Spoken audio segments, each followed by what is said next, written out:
No.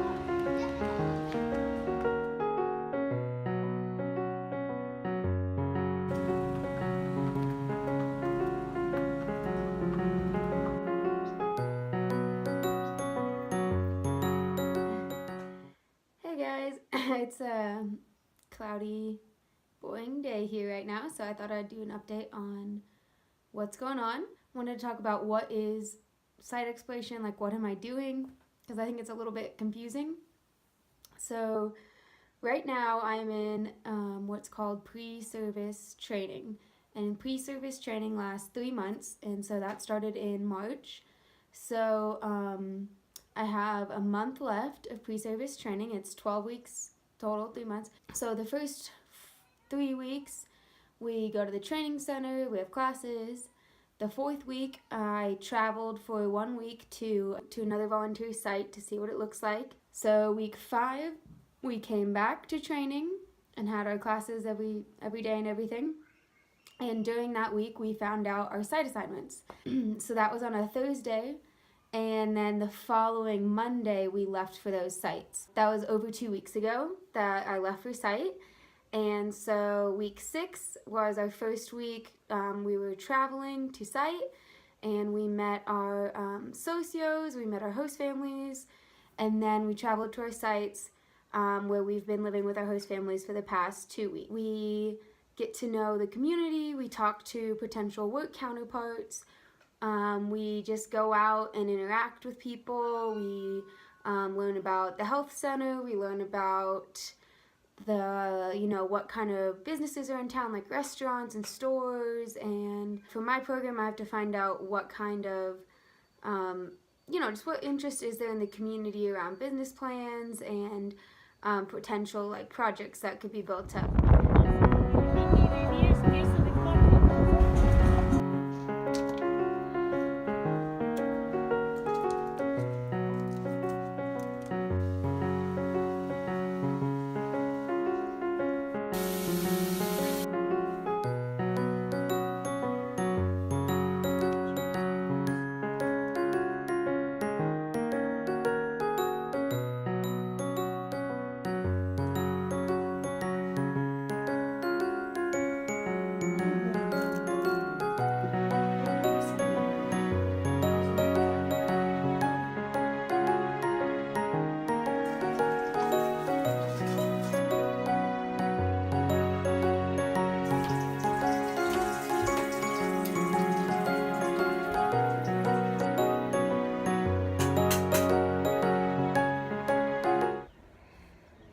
So I'm back in Lima right now, back from site exploration. This is the roof of my house where I'm living. Site exploration was a rough 2 weeks for me, honestly. It was not like bad at all in terms of like my host family is great, and the people I'm going to be working with are great. There's a lot of positive opportunities in the projects I can do. I think the reason it was hard for me, it was just emotionally and mentally draining. And the first day I was there, I woke up and I was sitting at breakfast and it just hit me. I was like, this is my life for the next 2 years. And that's all I could think about for the next 2 weeks, honestly. I just kept thinking, is this what I really want to do for the next 2 years? What am I doing here? What's my purpose here? And trying to really connect with a why, and really feeling like all the sacrifices I'm making are going to be worth it. And I did come out at the end of the 2 weeks knowing that this is like where I need to be right now, and that it will be worth it in the end, even if there are moments where I feel like I don't want to do this or I don't want to be here. I know in the end that it will be worth it, and I know that in the end I'll be glad I'm doing this, right? So I think site exploration was a lot of lows, a lot of just contemplation, and part of that was because I was in site alone. There's no other Americans there, no other trainees there, and gave me a lot of time to sit there and think. And The best way I can think of to describe those 2 weeks for me was a time of mourning.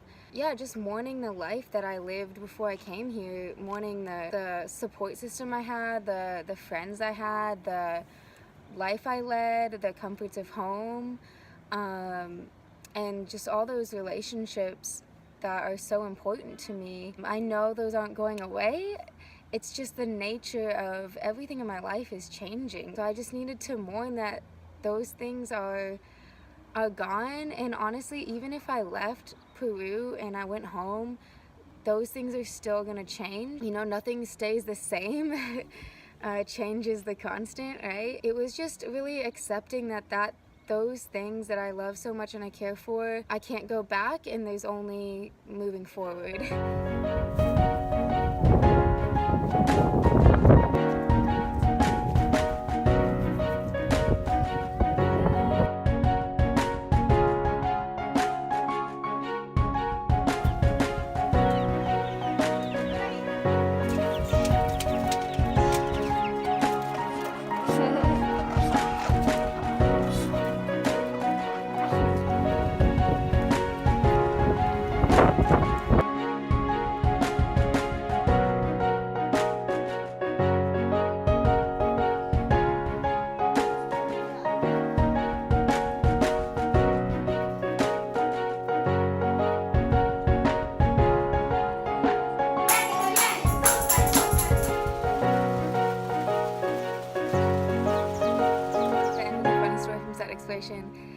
So one day I went to this elementary school. I think the students were about like 10 years old, and they just wanted me to observe the class. So I was just chilling at the front of the class, and they were working on their communications curriculum.